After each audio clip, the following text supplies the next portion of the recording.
dans le paléolithique européen, en tout cas pour les périodes qui nous intéressent, en gros entre moins 100 000 et moins 10 000, etc., on a déjà des séquences chronologiques très précises. Disons, on ne trouve jamais qu'elles sont assez précises, mais globalement, à l'échelle mondiale, c'est parmi les plus précises du monde. Donc là, on va vraiment, tu vois, dans le détail, maintenant d'aller chercher des éléments de comportement, de mode de vie, de phases qui sont déjà bien calés dans le temps. C'est ce qu'on fait par exemple à Régis-Monde, tu vois, où là on est dans un aurignacien sur lequel on connaît déjà des centaines de sites, sur lequel il y a eu des dizaines d'études, des centaines d'études. Et donc on va chercher une information très fine qui est en l'occurrence, comme tu le sais, d'aller dégager des sols d'habitat, des structures pour essayer d'aller assez loin dans une démarche paléosociologique. Enfin le plus loin qu'on peut en tout cas. En revanche, ici, si tu veux, en Éthiopie, il y en a très très peu de références chronologiques. Par exemple, tu vois, entre la thèse de Clément, qui le soutient très bientôt, le montre bien, entre, mettons, si on prend une fourchette, moins 30 000, moins 10 000, on a une poignée de sites datés, tu vois, très très peu. Donc notre travail ici, en fait, il est plutôt de ce que pouvait être la préhistoire en Europe il y a une centaine d'années, avec d'autres méthodes évidemment et d'autres approches. Mais déjà de commencer à construire, tu vois, les limites, les contours grossiers pour l'instant du continent temporel qu'est la préhistoire ici, quoi. Tu vois, c'est en gros, on est des explorateurs, tac, on essaie de trouver, tu vois, les limites des côtes chronologiques, quoi. Donc on est venu là parce qu'on avait des bons enregistrements géologiques, des bonnes séquences géoles. Ça c'est levé par Laurent et Romain. Et on pouvait donc établir, tu vois, toute une histoire du paysage sur à peu près, là, on va dire sur 50 000 ans, pour faire simple. Et à l'intérieur de ça, arriver à caler des moments d'occupation humaine qu'on arrive à bien préciser dans leur chronologie, les uns par rapport aux autres, et en chronologie absolue lorsqu'on arrive à faire des datations type radiocarbone, où là on a lancé des protocoles d'OSL, des protocoles d'Argon-Argon, enfin différents protocoles qu'on met à contribution pour essayer de construire une histoire du paysage et des humains dans ce paysage. Mais du coup, c'est vrai que plutôt que de fouiller un site en grande surface, on fouille plein de petits morceaux de sites. Tu vois, là on en est à... Bulbula 1, on a fouillé 4-5 sites, je sais plus, oui, enfin, on pourra faire le décompte, tu vois, il y en a 4-5 avec des extensions, etc. Ici, on va en être à 1, 2, 3, 4, bientôt 5, enfin, tu vois, en gros, mais chaque fois on fouille quelques mètres carrés, tu vois. Alors aussi parce que les conditions ne permettent pas d'en fouiller plus, tu vois, là où on est en pied de coupe. Reculer la coupe serait monstrueux parce qu'au-dessus on a des mètres et des mètres cubes de sédiments, on ne peut pas le faire pour des questions vraiment techniques et de dangerosité. De toute façon, on a accès qu'avant des petites fenêtres d'observation lorsque l'érosion permet d'avoir accès à un paléosol, avoir accès à un niveau. Mais notre but, c'est vraiment pas de toute façon, même si on pouvait, on ne fouillerait pas à 100 mètres carrés. On resterait sur des fenêtres assez étroites. On multiplie plutôt les fenêtres étroites pour commencer à construire, tu vois, un tableau. Et puis après, une fois que les études sont faites, et là on est déjà en train de passer à cette phase-là un peu, par exemple la thèse de Clément qui maintenant est faite, enfin qui va être soutenue bientôt, on peut se dire, bah, tiens, on a envie d'aller plus loin dans la connaissance de tel ou tel moment, et là on peut essayer d'étendre davantage nos connaissances de tel ou tel site parce qu'il documente tel ou tel moment. Là, on est presque en train de basculer à ça ici, parce que c'est par exemple le DKW2S2, là où nous nous trouvons, on l'a sondé vraiment sur des petites fenêtres en 2010 et 2011. Clément, ça a été une de ses séries de thèses, et vu l'intérêt du matériel, et Joséphine qui elle a aussi étudié la faune qui est très intéressante, donc vu l'intérêt que Joséphine et Clément ont vu dans ce matériel, qui en l'occurrence est daté vers 9900 CalBC, tu vois, plus ou moins, je ne sais plus combien, 100 ou quelque chose comme ça, on s'est dit, bah là ça vaut la peine d'avoir un peu plus d'informations, donc là on a ouvert une nouvelle fenêtre, mais qui reste petite, on va fouiller 3-4 mètres carrés, pas plus, quoi. Mais là, de toute façon, on ne peut pas techniquement. Donc en fait, on va multiplier comme ça, tu vois, les spots pour petit à petit construire une trame chronologique. Au 19e, quand ils ont inventé la préhistoire, nos illustres prédécesseurs, les bons d'entre eux, ils n'étaient pas forcément tous sur cette ligne-là, mais les bons d'entre eux, et c'est ceux qui ont marqué la discipline, ont commencé par faire de la chronologie. C'était plutôt des géologues d'ailleurs pour beaucoup d'entre eux au départ. Ils ont commencé à construire des chronologies, ils ont fait comme nous, ils ont cherché dans quel milieu on va trouver des séquences qui permettent de caler les choses dans le temps. Donc, par exemple en Europe, il y a eu beaucoup les terrasses alluviales, ou les grottes. On va dire que c'était les deux contextes sur lesquels on a commencé à bâtir des chronologies, parce que c'était là où on avait des stratigraphies, où on pouvait retrouver du matériel, le caler en séquence.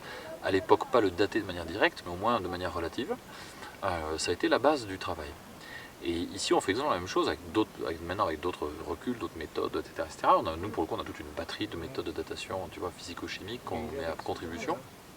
Mais en gros, le questionnement est à peu près le même, c'est comment on est dans un paysage, ce paysage s'est transformé de manière radicale. Alors ici en plus il s'est beaucoup transformé, là sur 50 000 ans si tu veux, le paysage n'a cessé d'être radicalement différent. En fait il y a deux facteurs de transformation du paysage ici. Il y a la plus ou moins forte aridité qui fait que tantôt les lacs sont montés, tantôt les lacs sont descendus, aujourd'hui ils sont très bas, et le volcanisme. C'est les deux facteurs qui transforment le paysage. Mais du coup ça le transforme radicalement. C'est qu'il faut imaginer qu'il y a mettons 10 000 ans, un petit peu moins de 10 000 ans, là on serait sous l'eau, il y avait un lac il y avait des mètres d'eau au-dessus de nos têtes, dont on voit les traces dans le paysage. Il y a 20 000 ans, un peu plus peut-être, il y a une grosse éruption volcanique qui a déposé par endroits jusqu'à 8 à 10 mètres de pierre ponce. Donc ça change quand même un paysage. Donc nous on essaie déjà de lire cette évolution du paysage à travers donc, le phénomène on va dire, des grands cycles climatiques que sont le taux d'humidité, donc de montée des eaux ou d'aridité, baisse des eaux, et des phénomènes plus catastrophiques que sont le volcanisme. D'ailleurs, c'est assez intéressant de voir comment, in fine, si on arrivait à penser ça, c'est comment les hommes se sont adaptés à ces deux grandes formes de transformation du paysage que sont d'un côté, tu vois, les grands cycles climatiques, de l'autre côté, les catastrophes, qui s'emboîtent ici géologiquement et qui ont eu des impacts sur leur vie, avec des rythmes certainement très différents. Donc voilà, donc ça, nous, en fait, on fait la même chose que nos prédécesseurs, mais avec nos méthodes et notre recul. Donc c'est que la mission, elle est très géologique. Tu vois, en fait, on passe pratiquement autant de temps à faire de la géole avec... donc là, c'est piloté par Laurent et Romain, qui lèvent les séquences, qui regardent tout, et puis nous, on essaie de... Alors, on leur apporte aussi des informations. Par exemple, c'est que tout à l'heure, on a été voir un site avec Laurent et Romain. Eux nous disent, pour nous, ça, c'est tel membre de la séquence. Il y a du matos, on le regarde et on confirme si c'est compatible ou pas avec ce que nous, on a déjà vu ailleurs. Donc, en fait, les deux disciplines, tu vois, ça alimente les discussions. En bas par exemple, pour prendre un petit exemple, tu vois, hier Katia avait repéré un niveau alluvial avec du matos qui sortait, qui était compatible avec, là aussi avec une phase qu'on avait déjà diagnostiquée. À ce moment-là, Laurent pensait que c'était plutôt un truc en position vraiment franchement secondaire, une reprise. Et puis nous, bon, on ne savait pas trop, mais ça, en tout cas, c'était pas forcément ça. Ça pouvait être aussi un truc en position en séquence mieux calée. On y est retourné ce matin, effectivement, c'est mieux calé en séquence. Tu vois, voilà, donc les deux disciplines s'alimentent l'une l'autre, avec comme même objectif de construire une chronologie et à la fin d'essayer de voir comment est-ce que nos bons hommes donc préhistoriques, ont vécu dans cet environnement. En sachant que là, comme on est au fond de la vallée, enfin au fond de la plaine, on sait qu'en gros on va documenter des moments assez particuliers. C'est des moments où évidemment les lacs ne sont pas trop hauts, sinon ils ne sont pas là, ils sont en dehors, ils sont en dehors de la plaine dans laquelle on est, puisqu'ils seraient sous l'eau, les pauvres. Donc forcément c'est pas les moments les plus humides, c'est pas les moments les plus arides non plus.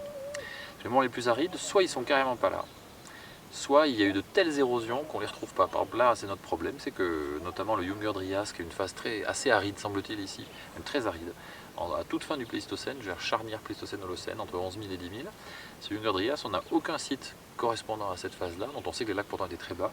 Et là, on en parlait encore ce matin avec Laurent et Romain, on ne sait pas si en fait on n'a pas de site parce que les types n'étaient pas là, ou plutôt parce que de toute façon, pour l'instant, on n'arrive pas à distinguer des sédiments, des formations dont on peut attribuer à cet épisode en particulier.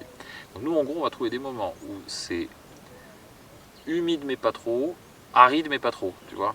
C'est-à-dire en gros, les types peuvent venir s'installer là parce qu'ils y trouvent quand même des conditions de vie satisfaisantes, mais pas suffisamment humides, sinon évidemment tout remonte. Et quand l'eau remonte, et bien, sans doute ils vont s'installer sur les collines autour. Et on a effectivement sur les collines autour, au-dessus des hauts niveaux de lac, on a plein de traces d'installations humaines. Mais là, le problème, c'est qu'elles ne sont pas datables, très difficilement datables, parce que c'est dans les paléosols qui ont résidualisé et accumulé des phases de fréquentation, peut-être sur parfois des millénaires, voire peut-être des dizaines de millénaires. Le sédiment est hyper acide, parce que comme tu le sais, ce sédiment ici, il est composé que de matière volcanique très acide. Là, c'est des petites ponces colluviales à tout rouler que je tripote. Et donc, il y a dans les paléosols des plateaux, enfin des buttes autour, on n'a pas de matière organique, donc on ne peut rien dater, il n'y a pas de charbon, il n'y a pas d'os, etc. Donc c'est frustrant de savoir qu'en fait les moments les plus hauts des lacs, où les types allaient s'installer sur le pourtour des lacs, là c'est un contexte que nous géomorphologiquement on distingue, mais qu'on ne peut pas arriver à caler correctement en séquence. Donc on sait qu'on est réduit à observer des moments particuliers de la vie dans ce territoire. Le but, tu vois, pour Romain et moi qui avons commencé cette mission ensemble en 2007, tu vois, c'est effectivement de mettre en place une équipe, tu vois, et ça veut dire lancer des gens sur des sujets. Là, ça a été le cas avec Katia, ça a été le cas avec Clément, maintenant c'est le cas avec Lucie, par exemple, puis d'autres, j'espère, viendront. Également du côté éthiopien, tu vois, Bailou qui est avec nous maintenant, qui a fait son master sur nos séries, tu vois, enfin voilà. Donc lancer des Éthiopiens, des Français, tu vois, sur ce terrain, en espérant qu'ensuite eux vont reprendre, tu vois, la suite. Donc là, c'est vrai que cette mission, très concrètement, effectivement, elle sert à lancer des sujets. Moi, ça m'intéresse beaucoup intellectuellement d'être là. Mais c'est vrai que je le fais beaucoup aussi dans mon rôle d'enseignant, tu vois, qui, à travers ces terrains-là, peut lancer des sujets originaux, confier ces sujets, là, du lithique, de la faune, etc., à des chercheurs, de futurs chercheurs, dont j'espère qu'eux vont devenir des vrais africanistes, tu vois, et qui vont pouvoir prendre le relais, bien sûr. Ça, c'est très important. Enfin, c'est un aspect important de la mission. Donc oui, c'est pour ça, tu vois, que là, très concrètement, Clément s'occupe de ce secteur, Katia s'occupe de l'autre secteur, Joséphine avec Lucie sont en train de gérer toute la partie poisson. Enfin, tu vois, voilà, il faut mettre en place des équipes très compétentes, opérationnelles, et c'est le cas. De là, on a beaucoup de chance d'être avec une telle équipe.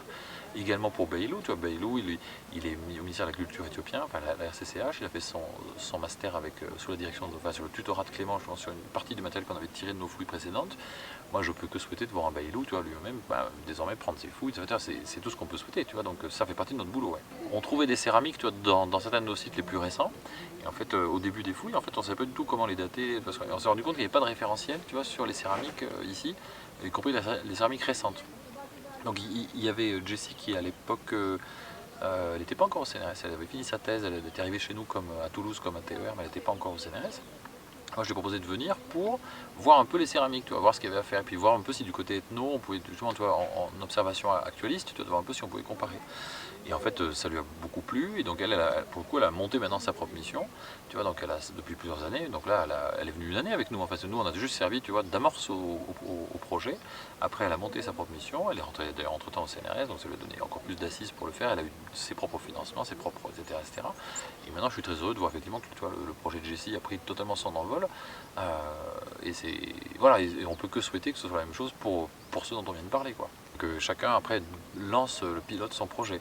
C'était un petit peu le cas aussi pour Lamia Khalidi, elle qui est venue ici pour travailler avec nous sur les obsidiennes. C'était une grande spécialiste de ça, mais au Yémen. Et elle voulait prendre pied un peu, tu vois, sur l'Afrique de l'Est. Et donc elle est venue avec nous 2 ans ou 3 ans, Lamia, tu vois, pour faire justement l'analyse des gîtes à obsidiennes, tu vois, du secteur, notamment de la Loutou, qui est juste derrière nous. Et maintenant, hop, elle a monté son propre projet. En l'occurrence, elle s'est déplacée en Éthiopie, tu vois, elle va dans la région des Afars. Mais c'est le même principe, tu vois, c'est qu'en gros, nous, on sert un peu, tu vois, de tremplin à des missions qui peuvent prendre leur envol. Le tremplin, il vient aussi parce que ça permet, tu vois, aux gens de se faire connaître auprès des autorités éthiopiennes, de se faire connaître auprès des autorités françaises aussi, par rapport au MAE, etc. Enfin, tu vois, le MAID, Trouver des financements. trouver des financements, voilà, c'est vraiment mettre le pied à l'étrier, quoi.